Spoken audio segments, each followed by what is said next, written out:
Okay, welcome to episode 8. So in this episode, I'm just going to touch on support and resistance.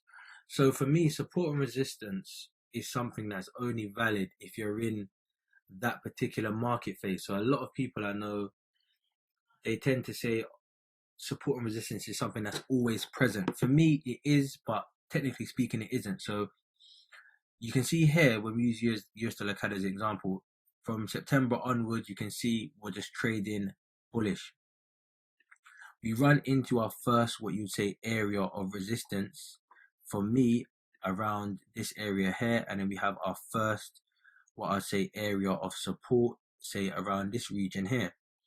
So support and resistance ties into market phases, which is going to be the next episode.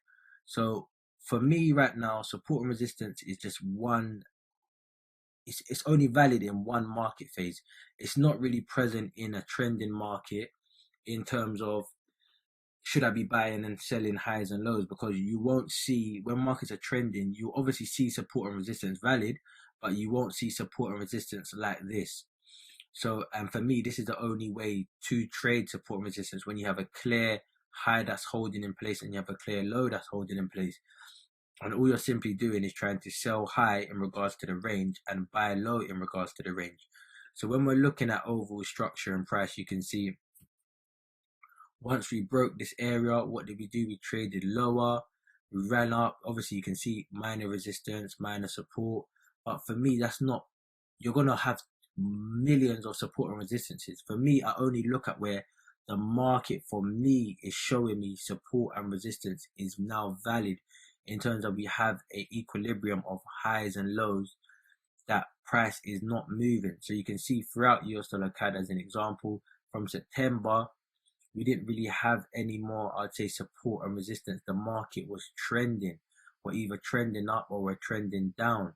We've just got minor support and resistances, which for me are not worth plotting out. Again, when you look at this example of price here, that's something where I would apply, again, support and resistance. You've got a high that is holding in place. You've also got a low that's holding in place. So you see there's a range happening. So you've got a clear indication of a range. So even when you zoom out and we have a look at what I define as a range, or what I define as support and resistance that you can take advantage of, then you can see the characteristics in the price action. So when we go back to this area of US dollar CAD, you can see we had a support and resistance.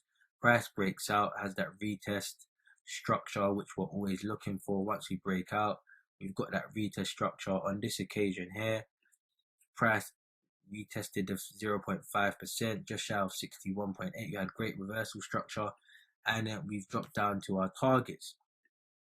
Am I going to just say for no reason this is a support area? That's not how I look at the market. So for me, the different market participants are always changing. So then we go into US dollar CAD again. How would I look at this? For me, that is a range, because we've got basically you've got a macro range inside a smaller range. So I'll explain what I mean. You can see here we've got an area on US dollar CAD where price is failing to move, but an area where we can take advantage of that for me is in here, where you see we've got a high and we've got a low. Price is ranging, it breaks out, retest, it continues lower.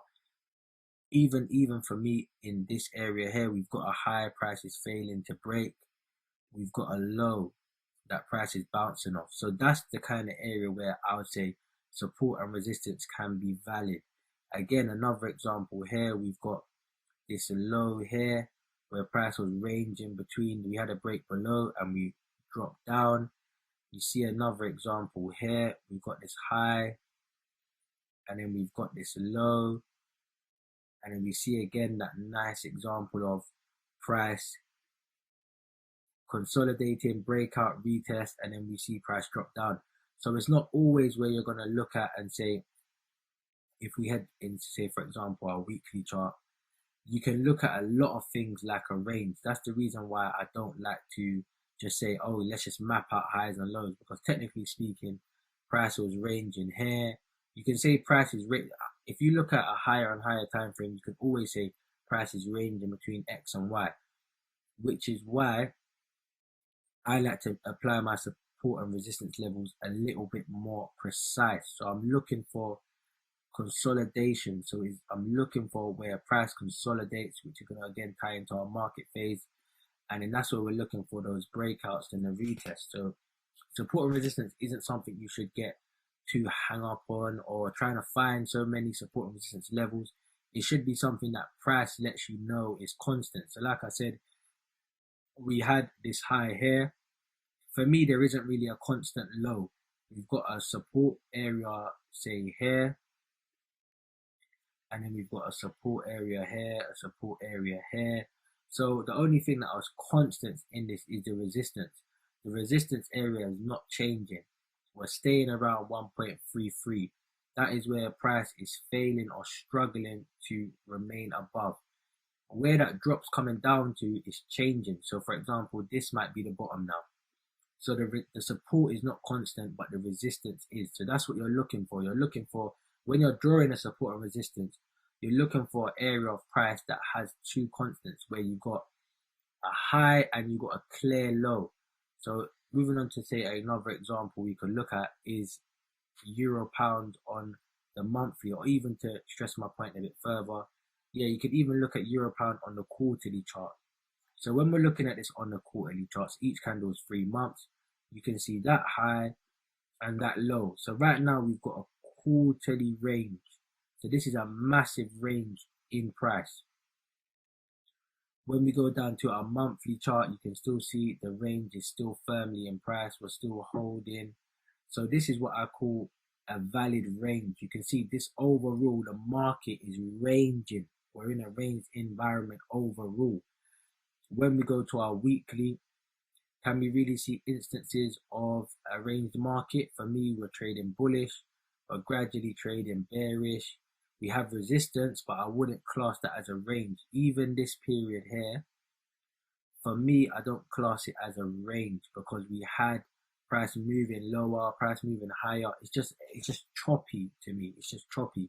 What I would class as a range or valid support and resistance is when you see price behave like this. So when we've seen, for example, we've got this high here, and then we've got even say this low here, you can see that price is respecting both support and resistance. So those are the areas where I say it's valid for you to say, okay, I can draw support and resistance. Even another example would be here, because it's all right knowing where there's support and resistance, but how do you trade it? Because I see many traders have so many lines, so many support and resistance lines. The market is always changing. Support and resistance is always changing. So you want to stick with the support or resistance that is going to give you the highest probability of being correct, or highest probability of being able to trade that support and resistance. So on this example, you can see you can sell the high, you can buy the low until you get that break. You can sell the high, you can buy the low until you see price breaks out. And then we're trending. So again, this is going to tie in greatly into our next video, which is going to cover market phases. So I just thought I'd introduce you into my concept of support and resistance, and I hope you found this episode useful. Thanks for watching.